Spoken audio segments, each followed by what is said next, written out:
Bismillahirrahmanirrahim. Assalamualaikum warahmatullahi wabarakatuh.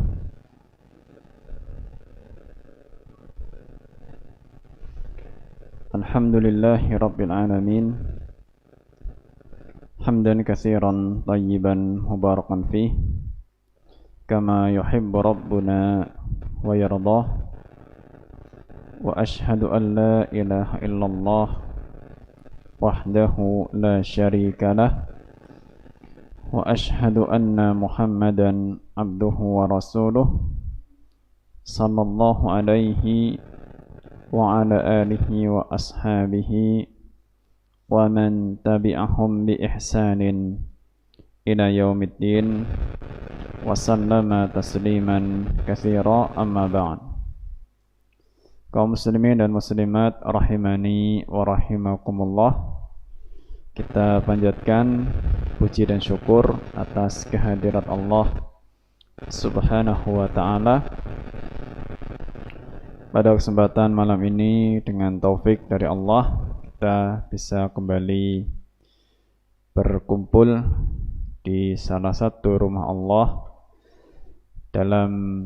semoga dalam niatan yang ikhlas untuk menimba ilmu dan membekali diri agar akidah, ibadah, muamalah, ya, dan semua yang kita lakukan selama hidup ini sesuai dengan tuntunan dari Allah Subhanahu wa ta'ala, sesuai dengan keridhaan Allah.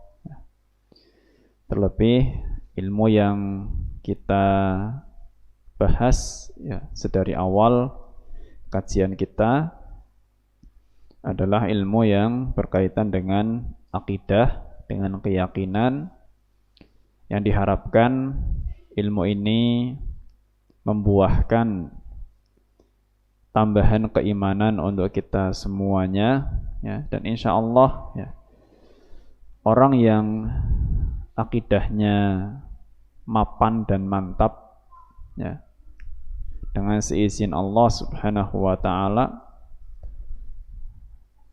nasib hidup apapun yang dia alami, mau manis mau pahit, ya, selama dia itu orang yang beriman, dengan seizin Allah itu tidak terlalu banyak mempengaruhi suasana hati.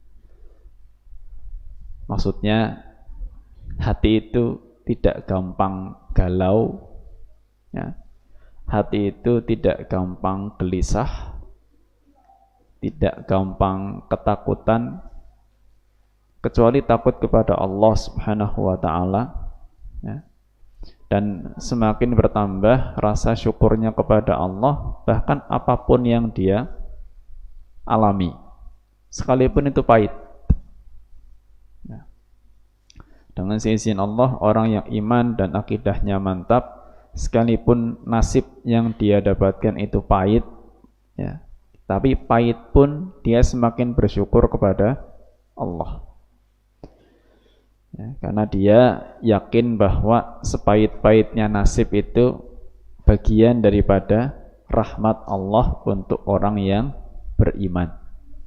Ya, sepahit-pahitnya nasib untuk seorang mukmin itu adalah rahmat dari Allah, ya. Sehingga kita harus pinter-pinter untuk berbaik sangka kepada Allah Azza wa Jalla, ya.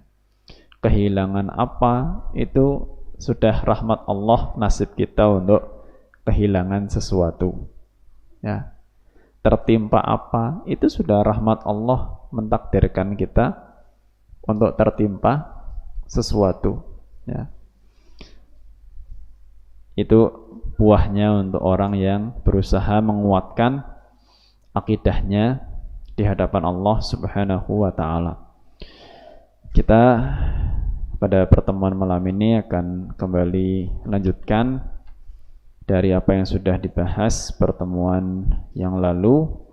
Dari bagian awal kita membahas kitab Tauhid ini, kita masih akan mengulas seputar perjalanan hidup Syekh Muhammad bin Abdul Wahhab rahimahullahu ta'ala. Kemarin sampai kepada perjumpaan Syekh Muhammad dengan Raja Muhammad, ya, karena dua-duanya itu namanya Muhammad, duet, bukan duet maut ya, duet dalam dakwah, ya. Di mana Syekh Muhammad bin Abdul Wahhab sampai bertemu dengan pemimpin wilayah Ad-Dir'iyah yang bernama Muhammad bin Su'ud, ya. Itu kemarin terakhir sampai situ, karena sebelumnya Syekh Muhammad itu dakwah di Uyainah yang awalnya dibantu oleh Amir atau pemimpin kota Uyainah itu yang bernama Utsman bin Muammar, tapi toh kemudian Utsman bin Muammar selaku pemimpin di kota Uyainah ternyata mendapat tekanan dari pimpinan kota Al-Ahsa, ya, yang dia sudah terbiasa. Jadi pemimpin kota Ahsa ini sudah biasa kasih bantuan, sehingga ketika menekan atau ketika pimpinan kota Uyainah itu merasa ditekan, ya mau tidak mau dia nurut saja. Ya, di sini kemarin kita ambil faedah besar, ya, itu fitnah harta, ya, seperti itu. Ya, fitnah harta seperti itu.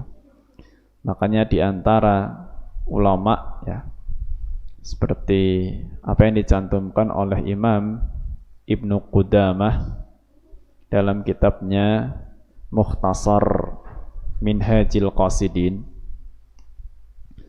Dan Mukhtasar Minhajil Qasidin itu ringkasan dari kitab Minhajul Qasidin, dan kitab Minhajul Qasidin adalah ringkasan dari kitab Ihya Ulumuddin. Di situ disebutkan tentang peringatan bagi para ulama untuk tidak gampangan masuk ke dalam pintu-pintu penguasa. Ya. Maksudnya tidak gampangan untuk masuk ke dalam pintu penguasa itu gimana? Kalau ungkapan kita cari muka, ya, cari muka supaya disayang sama penguasa. Kalau bahasa kita dieman, ya. Kalau kita minta dikasih. Ya, kita kalau mau enak kan kita cari muka toh. Ada bawahan-bawahan yang cari muka kepada atasannya biar cepat naik pangkat, biar gajinya naik, banyak dapat bonus, ya, banyak fasilitas. Kenapa? Cari muka, ya. APS, asal bapak senang. Itu fitnah bagi para ulama sebetulnya, ya. Sekelas ulama pun kalau sudah dihadapkan dengan harta dan kedudukan, itu lemah juga, ya. Yang tadinya fatwanya tegas, ini boleh, itu enggak boleh, ya.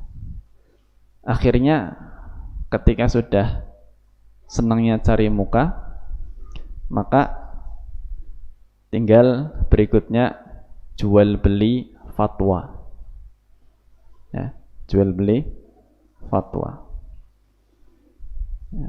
Dibayar berapa fatwanya keluar, ya. Kalau mau fatwa apa tinggal wani piro, ya. Itu fitnah harta luar biasa, kedudukan, ya. Makanya Syekh Muhammad tetap berusaha untuk tegas, ya, tidak masuk ke dalam pintu-pintu penguasa kecuali memang tujuannya adalah untuk dakwah, nggak ada kepentingan lain, Ya, tidak ada kepentingan lain untuk cari jabatan, apalagi cari harta. Ya, itu bukan tujuan orang yang sedang mencari ridhonya Allah Subhanahu wa Ta'ala. Ya, itu sesuatu yang sangat perlu untuk kita camkan dalam kehidupan sehari-hari. Ya, kemarin sudah sempat disinggung hadisnya, wa fitnatu ummati al-mal. Ya, fitnah umatku itu adalah harta. Ya, kan gampang kita rikuh pekewuh kan. Ya, kita sering dikasih sama orang. Ya, coba, andai kata ada tetangga yang sering ngasih, ya kita nggak bisa nolak namanya ngasih, ya kan? Nanti begitu kita ditanya, Mas, ya, salaman karo sepupune oleh apa ya? Tuh, dijawab ora oleh, wis akeh oleh. Ya, karena sudah banyak menerima pemberian. Mau dijawab boleh, mengkombokora dinai maning. Itu rikuh pekawuh itu kadang sifat yang harus kita batasi. Perlu ya, rikuh pekawuh bagus. Ya, cuma ada batasannya. Ya, kalau dalam urusan agama yang enggak ada rikuh pekawuh, halal ya halal, haram ya haram. Ya, terlepas siapapun yang bertanya, karena kita prinsipnya adalah ketika berbicara masalah agama, apakah ini halal, apakah itu haram, apakah ini benar, apa itu salah, ya, itu pertanggungjawaban kita di hadapan Allah, bukan di hadapan orang. Itu yang harus tanamkan. Kita ngomong apa itu pertanggungjawabannya di hadapan Allah, ya. Maka harus siap untuk ditanya oleh Allah Subhanahu wa Ta'ala. Baik, sampai bertemu dengan Amir Muhammad bin Su'ud yang saat itu Amir Muhammad bin Su'ud, ya, datang ke rumah yang sedang disinggahi oleh Syekh Muhammad, yaitu rumah dari seorang yang bernama Ibnu Suwailim, ya. Itu yang menjadi tempat singgahnya Syekh Muhammad di kota Dir'iyah. Kemudian disebutkan di sini, ya, setelah beliau singgah di Ad-Dir'iyah, setelah diusir dari kota dari kota Uyainah, dari biografi beliau, fata'assasat nawatu ad-dawlatis Su'udiyyatil ula fi dalikal yaum. Maka mulailah benih negeri Saudi itu muncul, ya. Awal pertemuannya antara Syekh Muhammad bin Abdul Wahab dengan Muhammad bin Su'ud. Ini awal munculnya benih negeri Saudi Arabia. Jadi itu negeri baru sebetulnya, ya. Tahun berapa? Min'am 58 wa mi'ati wa alf Hijriyah. Tahun 1158 Hijriyah, ya, 1158 Hijriyah. Alladhi ittafaqa fihi as-sayfu wal qalam. Nah, yang di sini berkumpullah dua kekuatan dari kekuasaan dan kekuatan dari ilmu. Nah, ini kalau sudah kekuasaan dan ilmu kompak loh, ya. Ini pasti akan makmur, ya. Maksudnya apa? Penguasa pun dia mengikuti ilmunya para ulama. Karena pada hari ini kan kita itu pemimpin sebuah negeri bukan ulama. Ulamanya punya kursi sendiri, pemerintahnya punya kursi sendiri. Kalau zaman Al-Khulafa Ar-Rasyidun, ya penguasa, ya ulama. Abu Bakar As-Siddiq, penguasa, selaku pemimpin. Dan dia ulama. Ya, dia ulama. Orang alim.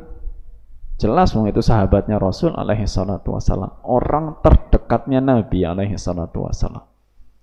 Ilmunya kurang apa? Imannya saja.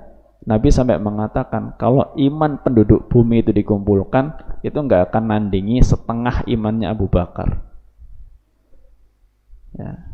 Pemimpinnya ngerti urusan negara, ngerti urusan agama. Dulu kayak gitu. Sekaligus dia jadi hakim. Ya, kalau ada urusan apa-apa, orang ngadunya ke Abu Bakar. Langsung ngadu ke Abu Bakar.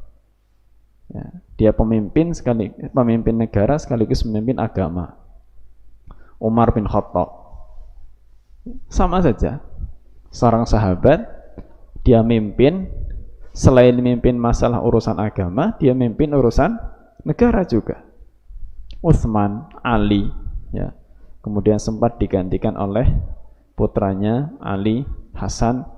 Setelah Hasan kemudian kekuasaan dipindahkan ke Muawiyah, ya. Itu semuanya masih sahabat, sama orang-orang alim, ya. Nah, hanya kemudian seiring berjalannya waktu sejarah itu, ya, banyak penguasa-penguasa yang sebetulnya tidak mendalami ilmu agama, tapi tetap mereka orang-orang yang bertakwa kepada Allah. Jadi siap untuk mengikuti fatwanya para ulama, ya. Dulu kalau khalifah yang memang masih sebagai orang alim, misalkan seperti Umar bin Abdul Aziz rahimahullah, ya, dia pemimpin sekaligus dia alim. Tapi berjalannya waktu, ya, akhirnya terpisah antara pemimpin negara dengan pemimpin agama. Gitu terus akhirnya, ya. Yang akhirnya ulama itu ditempatkan semacam penasehat bagi pemimpin negara, ya. Sampai hari ini pun seperti itu, ya, sampai hari ini seperti itu. Kalau kita lihat rata-rata negerinya kaum muslimin, ya, yang mimpin negara itu harus tetap membutuhkan ulama, ya, harus membutuhkan ulama. Hari ini yang namanya pemimpin negara, bahkan pemimpin wilayah itu bisa aja untuk ngimami sholat aja nggak pede, ya, untuk ngimami sholat tidak percaya diri, ya. Kalau dulu ngimami sholat, kalau kita ya mengatakan, ya, presidennya lah ibaratnya kayak gitu, mereka ngimami sholat. Abu Bakar yang ngimami sholat, Umar ngimami sholat, makanya Umar kan terbunuh ketika ngimami sholat subuh, ya kan. Jadi enggak, ketika mereka udah qomat, enggak sing jere monggo panjenengan mawon gitu. Kalau sekarang cari orang yang mau untuk maju, ya. Kalau sudah ketemu antara kekuasaan dengan ilmu, kompak, ya, yang pegang kekuasaan itu manut dengan yang punya ilmu agama, ini baru kuat. Saiful Imam Muhammad bin Su'ud rahimahullah wa lisanu wa qalamu Syekh Muhammad ibni Abdul Wahhab rahimahullah. Ya, ketemu di sini kekuasaannya Muhammad bin Su'ud dengan ilmu yang itu keluar dari lesan dan penanya Syekh Muhammad bin Abdul Wahhab. Fabada'u bida'wati ila tauhid wa irsalir rasaili linnasi ajma'ina fi tilkal qura wal mudunil muhitati bi baldatid dir'iyah fantasharat hadhihi rasailu wa alimaha man alimaha. Dari situlah kemudian mulailah dakwah, ya, untuk mendakwahkan tauhid kembali, untuk mengesahkan Allah Subhanahu wa ta'ala. Karena Yang namanya zaman itu kalau sudah jauh dari zaman sumber ilmu, wajar yang namanya ilmu itu banyak terkontaminasi. Ya. Sama kayak aliran air, ya. Yang di gunung kan masih jernih. Ya. Coba yang udah di sungai. Sejernih yang di gunung? Kan tidak. Ya, sama kayak gitu. Dulu di zaman Nabi alaihi salatu wassalam memang sumber ilmunya dari wahyu, Quran yang langsung turun lewat malaikat Jibril sampai kepada Nabi alaihi salatu wassalam. Kemudian juga keluar dari lisan beliau, dari hadis-hadisnya, sumber ilmunya, sehingga para sahabat dulu itu hidup di zaman yang ilmunya masih jernih. Ya, tapi kan zaman berjalan terus, ya. Muncul fitnah ini, muncul fitnah itu, ya, sampai yang namanya waktu itu berputar, ya. Suatu kebaikan di suatu zaman nanti bisa dianggap keburukan, dan yang dulu buruk di suatu zaman dianggap baik. Zaman tuh kayak gitu terus. Dari dulu, dari zaman Nabi Adam. Ya. Di zaman Nabi alaihi salatu wassalam itu kan awalnya musyrik, orang-orang musyrik. Tapi kan ingat sebelum kemusyrikan itu ada, Nabi yang diutus sebelum Nabi Muhammad alaihi salatu wassalam, Nabi Isa alaihi salam. Ya. Berarti kan ada ajaran yang sahih. Ada Nabi sebelumnya, ya kan? Nabi Isa juga punya pengikut, ya. Al-Hawariyun itu, ya, para penolongnya Nabi Isa alaihi salam. Tapi seiring berjalannya waktu kan kemudian ajaran-ajarannya berubah. Wajar kan kayak gitu, berubah. Sampai diutus lagi seorang Nabi, Nabi kita Muhammad alaihi salatu wassalam. Dibersihkan lagi, kotorannya dibersihkan lagi. Udah bersih, ya. Seiring berjalannya waktu, kotor lagi.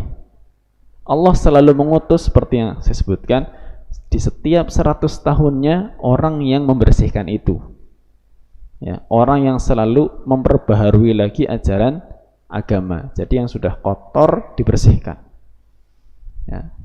Ini upaya untuk membersihkan itu, mulai dakwah lagi, baik dengan lisan atau mengirim surat kepada orang-orang, ya. Kayak hari ini kan dakwah seperti itu, imma kita kajian atau nulis pun bisa jadi buku, bisa di internet, ya.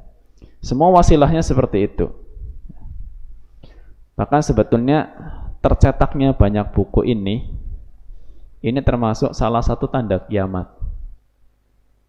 ya, karena disebutkan dalam hadis Nabi SAW, salah satu tanda kiamat itu adalah zuhurul qalam. Zuhuru al-qalam, nampaknya pena. Apa artinya nampaknya pena? Banyak tulisan.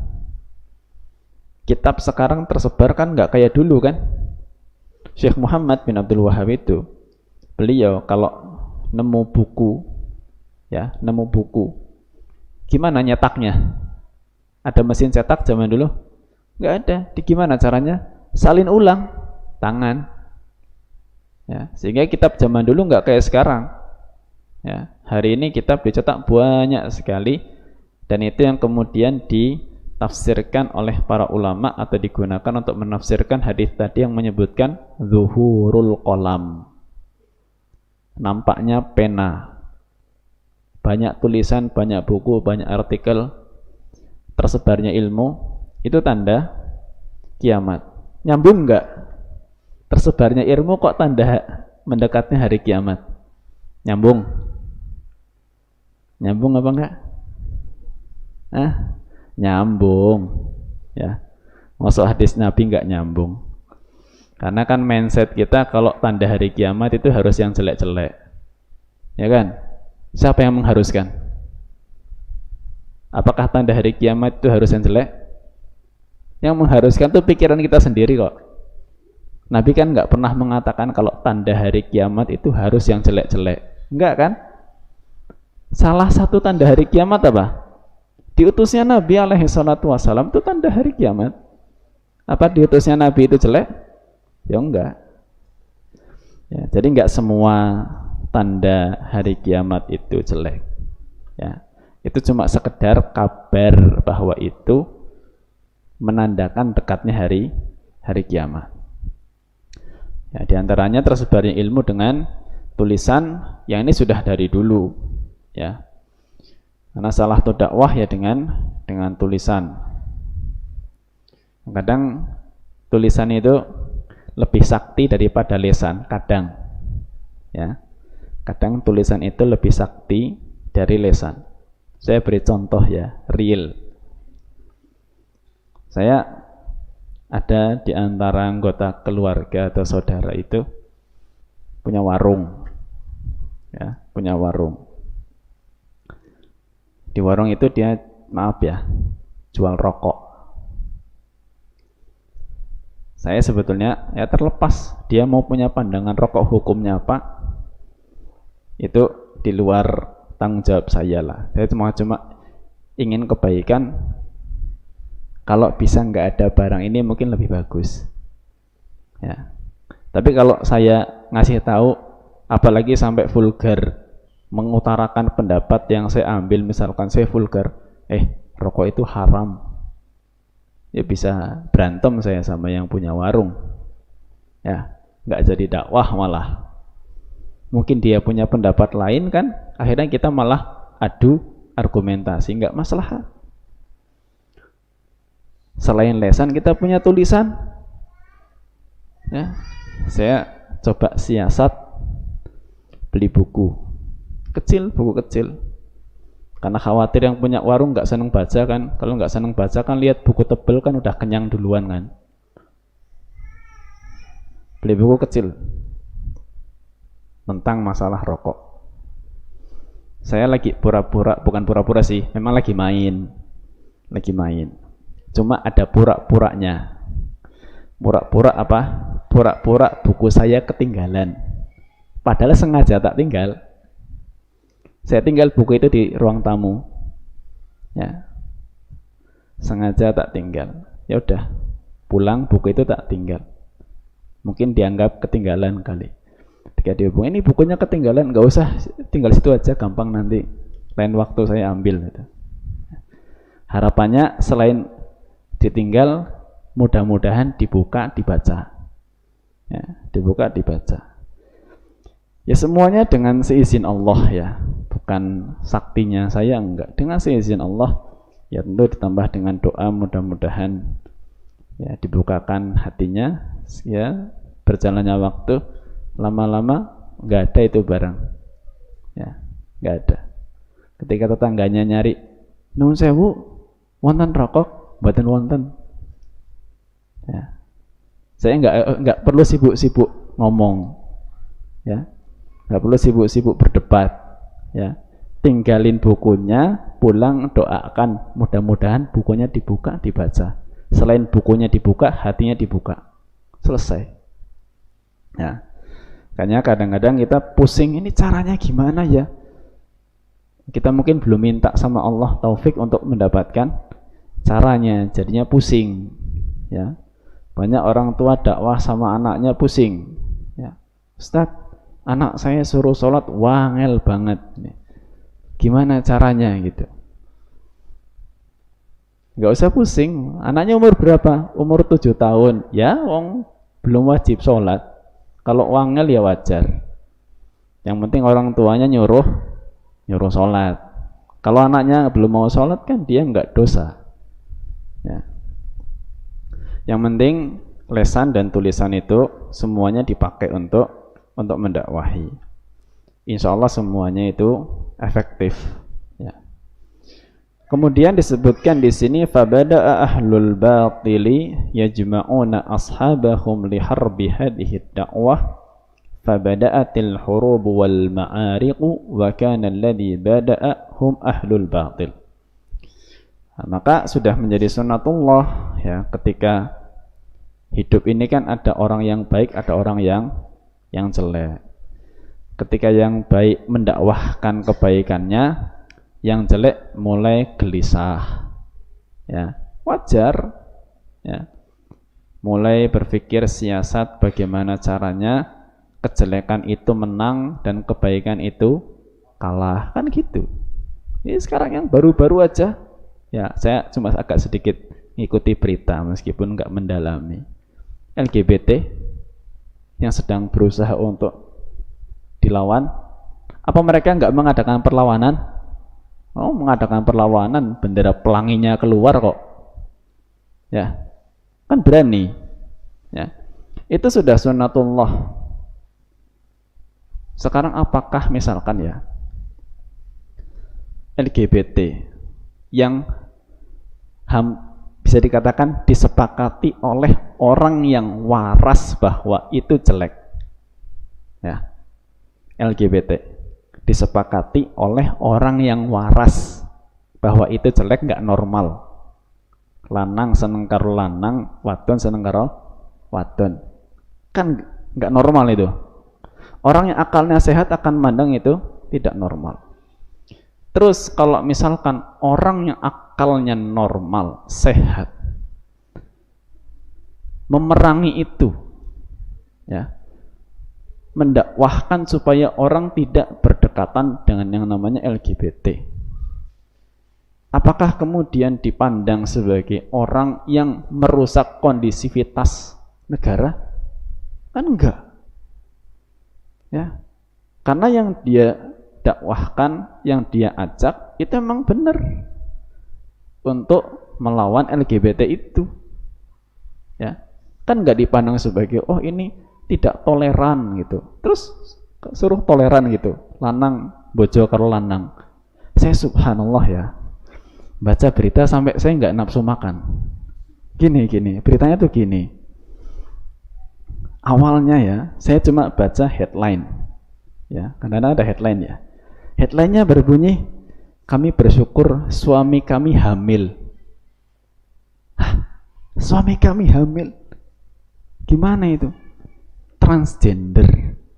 Sing lanang berubah dadi wadon, sing wadon berubah dadi lanang. Bar kowe rabi. Sing babaran siapa sih lanang apa sing wadon? Hah? Ana baca berita itu, ya Allah, ke sing wadon berubah lanang, sing lanang berubah wadon, rabi. Sing babaran, sing hamil, sing babaran, sing lanang. Saya nggak nafsu makan. Ini orang waras. Ya. Zaman sudah kayak gini mau ditoleransi kayak gitu. Ya. Kalau kita terus mengajak supaya jangan kayak gitu, apa terus kita dipandang sebagai orang yang tidak toleran, ya, mengganggu keamanan negara, ya, tidak menjaga kondusivitas, kan enggak juga, ya. Makanya yang namanya kontra antara yang baik dengan yang buruk itu sudah sunnatullah, ya, sudah sunnatullah. Termasuk di sini beliau pun dimusuhi sama orang-orang yang salah, ya wajar, ya. Yang awalnya tidak ada maksud untuk perang, karena ada perlawanan pun dengan ngajak perang, perang juga akhirnya, ya. Mosok diantemi nggak balas ngantem, ya. Daripada dakwahnya berhenti karena sudah berkumpul antara penguasa dengan ulama, ya sudah dihadapi, ya. Mau tidak mau seperti itu, ya. Dan dengan itulah walhamdulillah sampai hari ini, ya, Allah menjaga tauhid ini, ya, menjaga orang-orang yang terus mengajarkan untuk beribadah dan mengesahkan Allah Subhanahu wa taala. Ya, itu salah satu wasilah dari Allah Azza wa Jalla. Kemudian disebutkan di sini di akhir biografi beliau, wafatuhu tuwfiya syekh rahimahullahu awakhira sanati sittin wa mi'ataini wa alf hijriyah wa umruhu wahidun wa tis'una aman. ba'dama ra'a ma yasurruhu min intishari tauhidi wa nabdhil khurafati wasyirki rahimahullahu wa askanahu fasiha jannatih. Di sini disebutkan Syekh itu wafat di tahun 1206 Hijriah dan usianya saat wafat itu 91 tahun. Lumayan ya, cukup lama berarti beliau hidup 91 tahun. Karena beliau kan lahir tahun 1115 Hijriah. Itu beliau diwafatkan oleh Allah Subhanahu wa taala setelah bahagia melihat dakwahnya beliau itu berbuah hasil. Ya.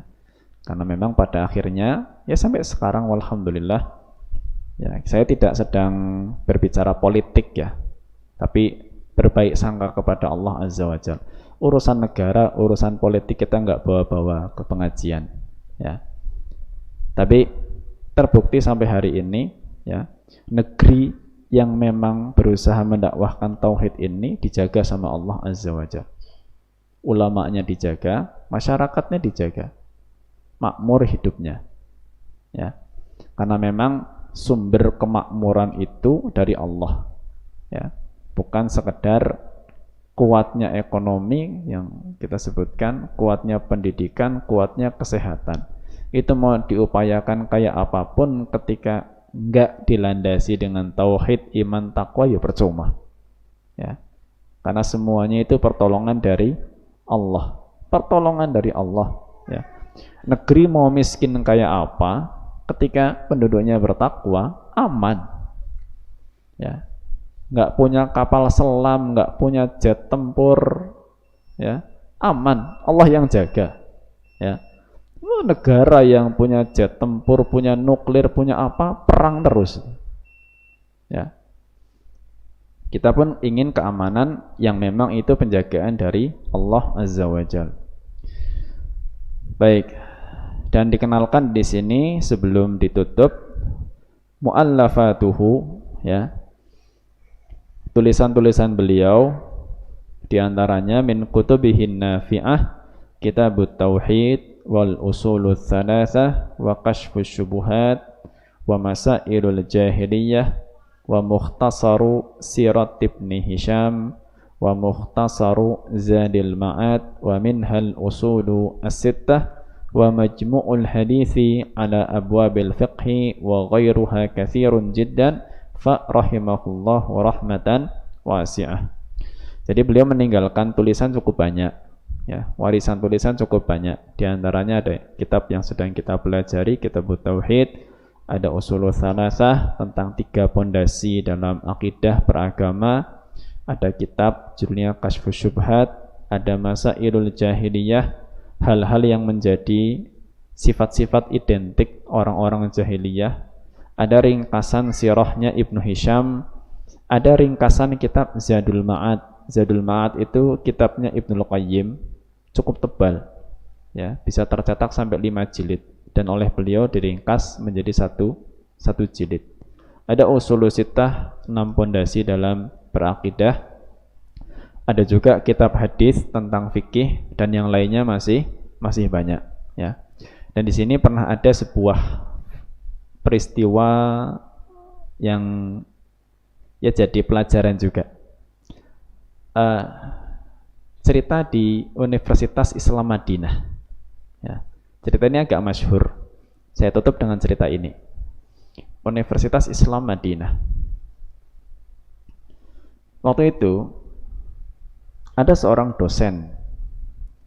Saya bukan mahasiswa Madinah ya. Saya cerita tentang Madinah supaya jadi pelajaran, bukan lagi menunjukkan kalau saya lulusan Madinah, bukan.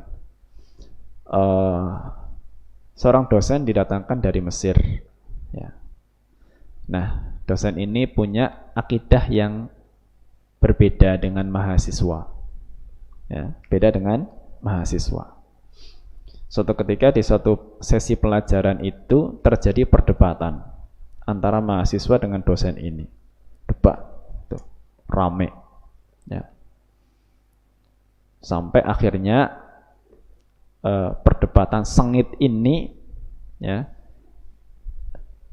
sampai didengar oleh rektor, yang saat itu rektornya adalah Syekh Abdul Aziz bin Abdullah bin Baz rahimahullah. Sampai di telinga Syekh bin Baz, maka dosen ini dipanggil. Ya, dosen ini dipanggil karena terjadi perdebatan sengit, bahkan mungkin kalimat-kalimat yang keluar itu sudah kurang layak gitu ya. Dosen ini dipanggil. Dia itu sudah ngira, wah, pecat ya. Bahasa kita ya, pecat nih kayaknya nih. Dia sudah membayangkan ulama-ulama Saudi itu serem gitu. Ya, akidahnya atos-atos, ya, keras gitu, terkenal dalam tanda kutip bahkan mungkin cenderung radikal gitu. Wah, udah nih pecat nih, apain lagi, udah siap pecat, skorsing atau apa gitu. Ketemu sama Syekh bin Baz, kemudian ditanya, ada apa? Ya. Jadi diceritakan perdebatan dengan mahasiswa gini. Tanggapannya Syekh bin Baz apa? Begini Syekh, mereka itu anak muda, dimaklumi ya. Hum syabab, mereka itu anak muda, dimaklumi. Anak muda itu kayak gitu, ya. Kadang mungkin reaktif dan lain sebagainya, dimaklumi. Ya, gini saja, supaya antum bisa lebih tenang, istirahat. Mungkin dalam beberapa hari ke depan antum cuti nggak apa-apa. Ya, cuti boleh. Ini dia sudah di luar dugaan, datang-datang udah siap dipecat nih. Ternyata dikasih izin cuti. Ya, dia heran loh. Tak pikir ke arep dibom jannya. Ya, enggak. Dia pulang masih mikir gitu. Itu orang yang akidahnya tak pikir bakal keras, malah seolah-olah memihak kepada dosen itu karena mengatakan mahasiswa itu anak muda, dimaklumi, ya. Mereka mungkin seperti itu karena belum tahu adab dan seterusnya. Malah dikasih cuti, ya. Akhirnya dia mulai berpikir, akidah yang mereka pelajari apa sebetulnya?